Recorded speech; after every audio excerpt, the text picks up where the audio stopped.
Hello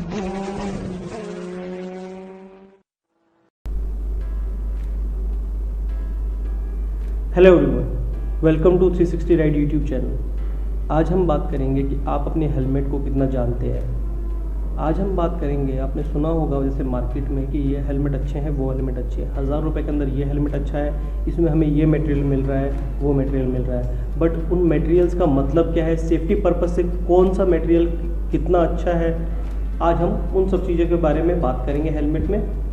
तो सबसे पहले हम चलते हैं कि हमारे पास किन डिफरेंट टाइप्स के हेलमेट्स हैं जो मार्केट में अवेलेबल है। अगर हम बात करें, जैसा कि आप स्क्रीन पर देख सकते हैं, हमारे पास 6 तरीके के फ़िलहाल के टाइम मार्केट में हेलमेट्स अवेलेबल है। Full face helmets, modular helmets, open face helmets, half face, of road and dual sport. अगर आपको इनकी ज़्यादा डिटेल में नहीं जाऊँगा मैं, अगर आपको इनके बारे में थोड़ा डिटेल में जानना है तो मैंने इस पर एक वीडियो बना रखी है, मैं उसका लिंक आपको डिस्क्रिप्शन में प्रोवाइड कर दे रहा हूँ, आप वहाँ से जाके उसे देख सकते हैं। तो चलिए अब बात करते हैं, हेलमेट को जानते हैं। तो सबसे पहले हमारे हेलमेट्स में क्या क्या चीज़ें क्या क्या होती हैं, उनका काम क्या है, क्या नहीं है, वो सब देखते हैं। जैसा कि आप स्क्रीन पर देख सकते हैं, हमारे पास जो हेलमेट्स के डिफरेंट कंपोनेंट्स के मैंने आपको दिखा रखे हैं। हेलमेट में हमारे पास एक आउटर शेल होता है, एक इम्पैक्ट एब्जॉर्बिंग लाइनर होता है, एक रिटेंशन सिस्टम होता है जिसे हम चिन स्ट्रैप भी कहते हैं, एक पैडेड कंफर्ट लेयर होती है, एक फेस शील्ड होती है जिसे हम वाइज़र भी कहते हैं, आपको पता ही होगा, और एक चीक पैंट होते हैं। तो हम धीरे धीरे चलते हैं, एक एक चीज़ों के बारे में बात करते हैं, उस चीज़ का क्या मतलब है, क्या काम आती है, उसका फंक्शन क्या है, उसका कौन सा मटेरियल कंपनीज आजकल यूज़ करती है, उन सब चीज़ों के बारे में। तो चलिए बात करते हैं, सबसे आउटर मोस्ट लेयर से स्टार्ट करते हैं इस चीज़ को। तो सबसे आउटर मोस्ट जो लेयर होती है, हम आउटर शेल भी कहते हैं। आउटर शेल का काम क्या होता है, जब आपको बाहर से जब कभी गलती से आपका एक्सीडेंट वगैरह हो जाए तो जो सबसे पहले इम्पैक्ट होता है जिस लेयर का, वो होता है हमारा सबसे आउटर मोस्ट लेयर का, जिसे हम आउटर शेल कहते हैं। आउटर शेल में अब हम किन किन मटेरियल्स का यूज़ करती है कंपनीज, और कौन सा मटेरियल कितना अच्छा है कितना नहीं है, उस बारे में बात करते हैं। तो आउटर शेल में जो सबसे कॉमनली यूज्ड जो मटेरियल यूज़ होता है वो होता है thermoplastic. Thermoplastics easy to form होते हैं और इनएक्सपेंसिव होते हैं काफ़ी। तो वो सबसे ज़्यादा स्ट्रॉन्गेस्ट नहीं है मटेरियल्स के टर्म्स में, लेकिन काफ़ी सेफ होते हैं, बट थोड़े लाइट वेट होते हैं। तो लाइट वेट होने की वजह से जो उनकी लेयर है वो काफ़ी थिक होती है। थिक लेयर क्या करती है, जो लास्ट में आपको जो हेलमेट बनता है, उस थिक लेयर की वजह से थोड़ा जो वेट में वो हैवी होता है। तो जो थर्मोप्लास्टिक्स में हम मेनली 2 मटेरियल्स का यूज़ करते हैं, ABS एंड पॉलीकार्बोनेट। मेनली आप देखेंगे तो आपको ABS मिलेगा, जो अच्छी बात है, पॉलीकार्बोनेट भी अच्छा है और ABS भी अच्छा है, दोनों थर्मोप्लास्टिक्स की ग्रेड है। अब तो आगे बढ़ते हैं हम फाइबर ग्लास की तरफ। अगर फाइबर ग्लास की मैं बात करूं मटेरियल के टर्म्स में आउटर शेल के, तो वो थर्मोप्लास्टिक से लाइट वेट होते हैं और उनसे ज़्यादा काफ़ी स्ट्रॉन्ग भी होते हैं। बट जो उनका जो बनाने का प्रोसेस है वो डिफ़िकल्ट होता है, कि आउटर शेल बनाना तो फाइबर ग्लास से कंपैरेटिवली टू थर्मोप्लास्टिक्स काफ़ी डिफ़िकल्ट है, तो इसलिए कॉस्ट काफ़ी ज़्यादा पड़ती है। तो इसीलिए, और एक चीज़ दिक्कत ये भी है कि जो फाइबर ग्लास है वो काफ़ी ब्रिटल, थोड़ा सा ब्रिटल होता है, तो इम्पैक्ट के टाइम उसके क्रैक होने के चांसेस बहुत ज़्यादा होते हैं। और बात ये करूँ, अगर मैं इम्पैक्ट, अगर आपका काफ़ी ज़्यादा बड़ा इम्पैक्ट है आपका, मतलब भाई थोड़ा बड़ा एक्सीडेंट हुआ है, तो मैं तो यही सजेस्ट करूँगा, चाहे क्रैक आए चाहे ना आए, हेलमेट में आपको हेलमेट अपना बदल लेना चाहिए, क्योंकि माइनर क्रैक्स आपको अपनी आंखों से नहीं दिखेंगे, बट वो सेफ्टी में आगे आपको दिक्कत कर सकते हैं। लेकिन फाइबर ग्लास का एक चीज़ होता है, फाइबर ग्लास एनर्जी काफ़ी अच्छी तरीके से एब्जॉर्ब कर लेता है, ठीक है। लेकिन आपको इम्पैक्ट के बाद फाइबर ग्लास का, क्योंकि भाई वो इम्पैक्ट प्रोन होते हैं, तो आपको एक नए हेलमेट की ज़रूरत पड़ेगी ही पड़ेगी, वो तो कंफर्म है। अब हमारे पास बात आती है कंपोजिट हेलमेट्स की। कंपोजिट हेलमेट्स के अंदर कंपोजिट हेलमेट क्या होते हैं, कंपोजिट जो होते हैं उसमें फाइबर ग्लास और एक ऑर्गेनिक फाइबर होता है, कार्बन हो गया, हमारे पास केवलर हो गया, तो उन दोनों को मिक्स करके बनाया जाता है। तो काफ़ी टफ होता है, ड्यूरेबल हेलमेट्स होते हैं काफ़ी ये, लेकिन जो वेट होता है वो काफ़ी ज़्यादा होता है। लेकिन अगर स्ट्रेंथ और खर्चे के बारे में बात करूं कि भाई कॉस्ट मुझे जितना लगा बनाने में और स्ट्रेंथ के बारे में बात करूं तो काफ़ी अच्छा काफ़ी अच्छा एक सिंक मतलब बैलेंस है दोनों के बीच में।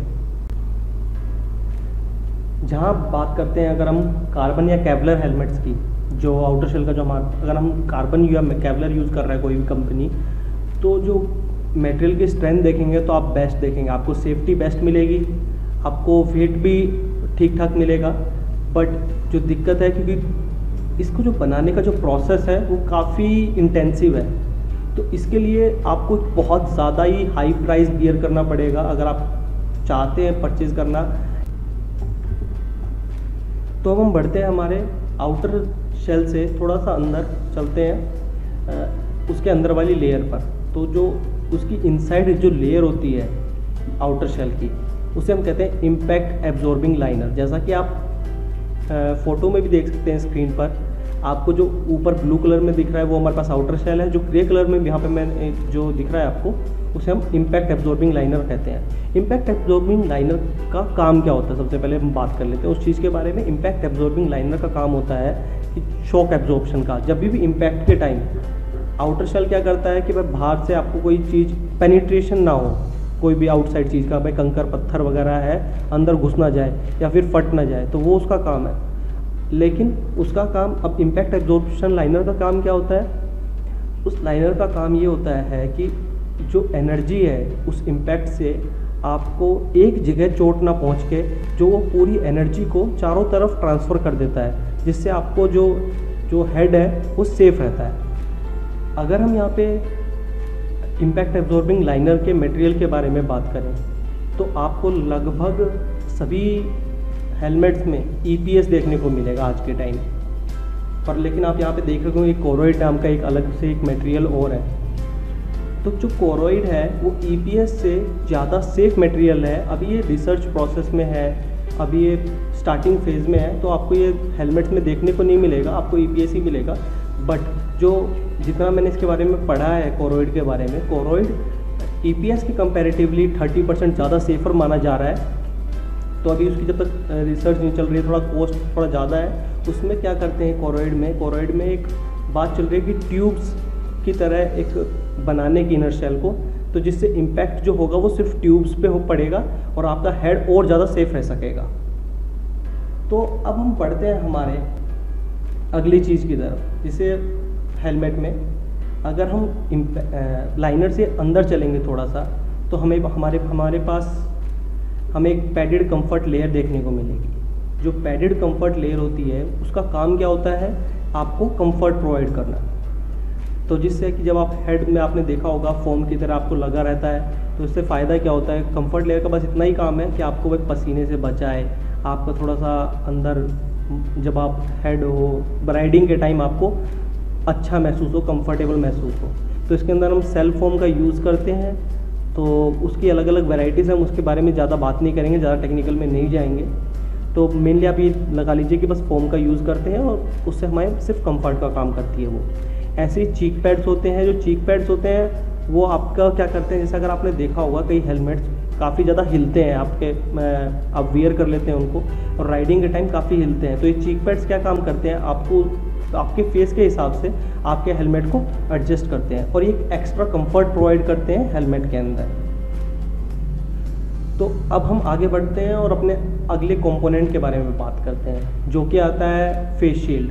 फेस शील्ड आप लगभग सभी लोग उसे वाइज़र के नाम से जानते हैं। तो वाइज़र का काम क्या होता है, ऑब्वियसली वाइज़र का काम एक तो आप सबको पता ही होगा कि भाई देखने के काम आता है, और जब हम राइडिंग के टाइम होता है कि भाई बग्स वगैरह से, डस्ट वगैरह से हमें बचाता है।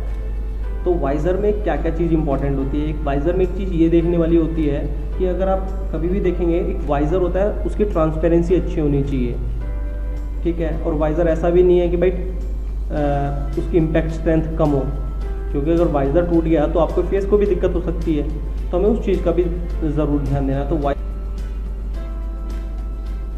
जहाँ बात करते हैं हम वाइज़र के मटेरियल के बारे में, तो वाइज़र के लिए मटेरियल के लिए हम दो मटेरियल्स का आजकल आपको देखने को मिल सकते हैं मार्केट में, पॉलीकार्बोनेट और एक्रेलिक। वैसे तो एक्रेलिक कोई प्रेफर नहीं करता, अगर फिर भी अगर आपको देखने को मिले तो एक्रेलिक की एक चीज़ ज़रूर ध्यान रखिए कि एक्रेलिक में विज़न आपको ज़्यादा बेटर मिल सकता है, क्योंकि एक ग्लोसी फिनिश देता है एक्रेलिक हमें। जो प्लास्टिक होता है, एक्रेलिक प्लास्टिक होता है, वो हमें एक बेटर ग्लोसी फिनिश देता है। बट दिक्कत कहाँ आती है उसकी इम्पैक्ट स्ट्रेंथ में।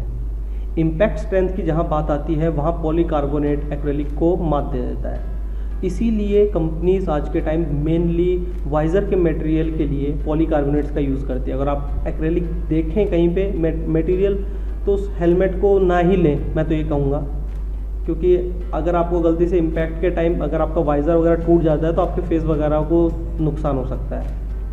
और वाइज़र की एक चीज़ और बहुत ज़रूरी चीज़ होती है कि व्यूइंग एंगल वाइज़र में काफ़ी अच्छे होने चाहिए। ऐसा नहीं है कि भाई वाइज़र का डिज़ाइन कुछ ऐसा बना दिया कंपनी ने कि आपको देखने में इधर उधर दिक्कत पड़ रही है, स्पेशली सिटीज़ में जहाँ से चारों तरफ से व्हीकल आते रहते हैं। और स्पेशली हम इंडियंस हैं, हमें रॉन्ग साइड चलाने की ज़्यादा आदत है, तो हमें तो अच्छा व्यूइंग एंगल बनता है। ठीक है, तो हमारे हम लास्ट कंपोनेंट, लास्ट चीज़ के बारे में बात करते हैं हेलमेट के अंदर, जो आती है वेंट्स और चिन स्ट्रैप। वेंट्स बात करते हैं हेलमेट में। कोई भी हेलमेट है अगर उसमें वेंटिलेशन का, वेंट्स क्या काम करता है मेनली, वेंट्स का काम क्या होता है कि आपको भाई हवा देता है अंदर की तरफ, सिंपल भाषा में। ठीक है, तो अगर आपको हवा आएगी, आप अंदर दम नहीं घुटेगा, थोड़ा सा आप कंफर्टेबल ज़्यादा लगेगा आपको राइडिंग के टाइम, तो बस वेंट्स का इतना ही काम होता है। तो इसीलिए ज़रूरी है कि आपके हेलमेट में प्रॉपर वेंट्स होना, स्पेशली फुल फेस हेलमेट्स के टाइम। अगर आपको फुल फेस हेलमेट में अगर वेंट प्रोवाइड ना किए जाए तो अंदर घुटन हो जाएगी। और चलिए अब उसके बारे में हम, जो लास्ट चीज़ है जो चिन स्ट्रैप, जिसके बारे में लोग जिस पे ज़्यादा ध्यान नहीं देते हैं कि भाई आजकल चिन स्ट्रैप वगैरह लगाते नहीं हैं हम। चिन स्ट्रैप आपको दिख ही रहा होगा, एक बक्कल सा है, ये बक्कल है, तो इस बक्कल को हम चिन स्ट्रैप कहते हैं। तो इसका काम क्या होता है? इसका काम इतना ही होता है, आप सबको पता ही है कि भाई हमारे हेड से हमारे जो हेलमेट है उसको जोड़े रखता है, होल्ड करके रखता है हमारे हेड पर, कि भाई गलती से इम्पैक्ट हो तो पता चला अगर खुल के ना गिर जाए। क्योंकि कोई फ़ायदा नहीं उस हेलमेट का जिसमें आपने चिन स्ट्रैप नहीं लगा रखा है। तो चिन स्ट्रैप बहुत ज़रूरी चीज़ है। और मैं आपको एडवाइस करूँगा, प्लीज़ राइडिंग के टाइम चिन स्ट्रैप, बक्कल वगैरह को अच्छे से टाइट करके रखें, क्योंकि अगर बक्कल लूज़ है तो कोई फ़ायदा नहीं है उस हेलमेट को लगाने का। और इसमें मटेरियल की बात करूँ, चिन स्ट्रैप मटेरियल में अगर तो मेनली नाइलॉन या पॉलीप्रोपाइलिन यूज़ करती है कंपनीज। नाइलॉन और पॉलीप्रोपाइलिन है, उन दोनों ही मटेरियल ठीक है, कोई दिक्कत नहीं है। बस दोनों से आपको इसका इतना ही है कि भाई इचिंग नहीं होनी चाहिए हमें, तो दोनों ही मटेरियल से हमें आपको कोई दिक्कत नहीं होगी, तो इसका तो हमें कोई लोड लेने की ज़रूरत नहीं है। बस ये देख लीजिए कि हाँ, कि आपका जो बक्कल है वो टाइट रहना चाहिए और स्ट्रेंथ उसकी अच्छी होनी चाहिए। हेलमेट से जो, मतलब हेलमेट से जहाँ जुड़ा हुआ होता है वहाँ पे उसकी स्ट्रेंथ अच्छी होनी चाहिए। तो ये हुआ सारा आज का कि हेलमेट क्या होता है, क्या क्या उसके कंपोनेंट्स होते हैं, क्या क्या उसमें मटेरियल यूज़ होते हैं, कौन सा मटेरियल किससे बेटर है, कौन सा हमें मटेरियल प्रेफर करना चाहिए। अगर हमें मान लीजिए आप 2000 की रेंज में ही देखते हैं, अगर आपको दिख रहा है कि भाई एक मटेरियल आपको, जैसे फॉर एग्जांपल वाइज़र का मटेरियल, अगर आपको वाइज़र मटेरियल में हमने बात किया था कि भाई आपको एक मटेरियल मिल रहा है पॉलीकार्बोनेट का, एक मिल रहा है एक्रेलिक का, तो आपको उससे आइडिया लग ही गया होगा इस वीडियो को देख के कि हमें पॉलीकार्बोनेट प्रेफर करना चाहिए एक्रेलिक से। तो हमें इस वीडियो का मोटिव इतना ही था कि आपको समझाना कि क्या क्या डिटेल्स का क्या क्या मतलब होता है हेलमेट के अंदर। चलिए इसी के साथ वीडियो को एंड करते हैं। आशा करता हूँ कि आपको वीडियो पसंद आई होगी। वीडियो पसंद आए तो लाइक करें और चैनल को सब्सक्राइब करें। Thank you.